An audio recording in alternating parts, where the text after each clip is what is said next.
Fake news. It's everywhere these days, right? Spreading like wildfire on that thing the kids call the interweb. Politicians blaming the media blaming politicians. It's enough to make you want to crawl under a rock and just stay there. But here's the thing, fake news isn't new. It's been around longer than bell bottoms and pineapple on pizza. And one of the most glaring examples, the Gulf of Tonkin incident. Now buckle up because we're going on a little trip back to 1964. Picture this. The Cold War is in full swing, the US is knee-deep in the Vietnam War, and paranoia is more popular than the Beatles. It was the perfect breeding ground for a little thing called misinformation. And boy, did things escalate quickly. This wasn't just some juicy gossip, though. This was a full-blown international incident, complete with torpedo boats and radio static. Or was it? As we'll see, the truth, as they say, was a bit more elusive. So, grab your detective hats, folks, because we're about to dive headfirst into the murky waters of the Gulf of Tonkin incident and see how a little misunderstanding helped shape the course of history. To understand the Gulf of Tonkin incident, we need to rewind a bit. See, the US was in a bit of a pickle in the early 1960s. The Cold War was raging and the US was obsessed with this idea called the domino theory. The gist? If one country fell to communism, others would follow like dominoes. And guess what country was looking mighty wobbly? Yep, Vietnam. The US was already providing support to South Vietnam, which was fighting off communist North Vietnam. But things weren't exactly going swimmingly. Public support for the war was shaky at best. Enter the Gulf of Tonkin incident, stage left. Now imagine you're President Lyndon B. Johnson. You need a way to rally public support for the war. You need something, anything, to justify ramping things up. And suddenly, bam!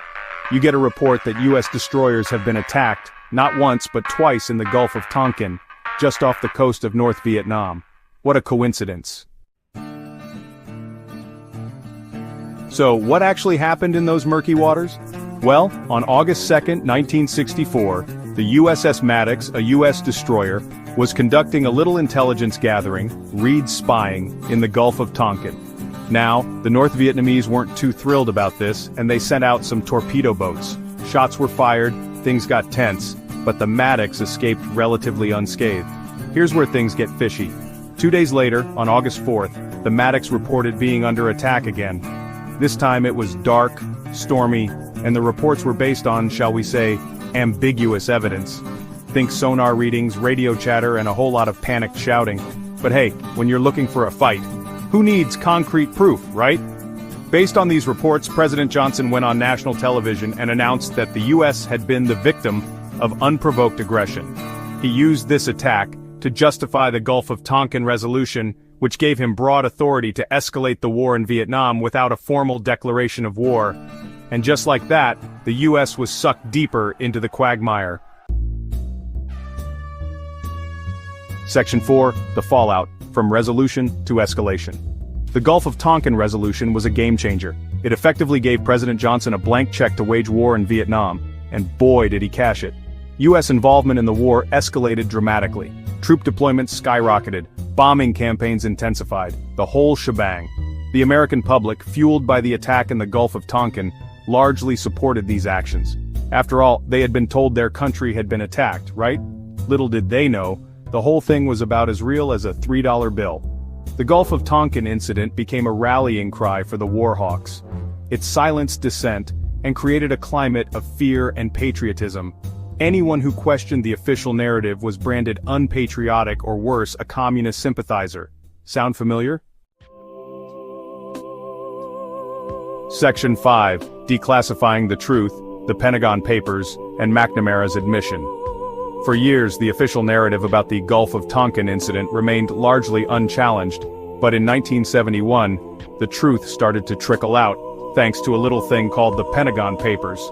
These classified documents, leaked to the press, revealed that the US government had misled the public about the incident. Shocking, I know. Remember that second attack on August 4th, the one that happened in the dark and was based on shaky evidence? Well, it turned out that it probably never happened, at least not the way the Johnson administration described it. Oops. Years later, Robert McNamara, who was Secretary of Defense during the Gulf of Tonkin incident, admitted that the second attack never happened. He called it a tragic mistake based on inaccurate information. Tragic for whom, Bob? The hundreds of thousands of people who died in the war that was escalated based on this mistake? Section 6. Echoes of the Past, Fake News, Then and Now. The Gulf of Tonkin incident is a stark reminder that fake news isn't a new phenomenon. It's a tale as old as time itself. It shows how easily governments can manipulate information to achieve their goals, and it highlights the devastating consequences of unchecked propaganda. Fast forward to today and we're still grappling with the same issues. Social media has become a breeding ground for misinformation. Algorithms prioritize engagement over accuracy, creating echo chambers where people are only exposed to information that confirms their existing biases. It's a recipe for disaster. But here's the thing, we're not powerless against this onslaught of BS. We can learn from the past.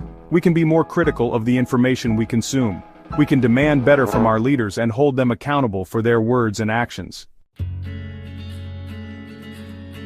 Section 7. Conclusion. Lessons from the Gulf of Tonkin. The Gulf of Tonkin incident wasn't just a historical event, it was a cautionary tale. It showed how quickly misinformation can spiral out of control and how devastating the consequences can be.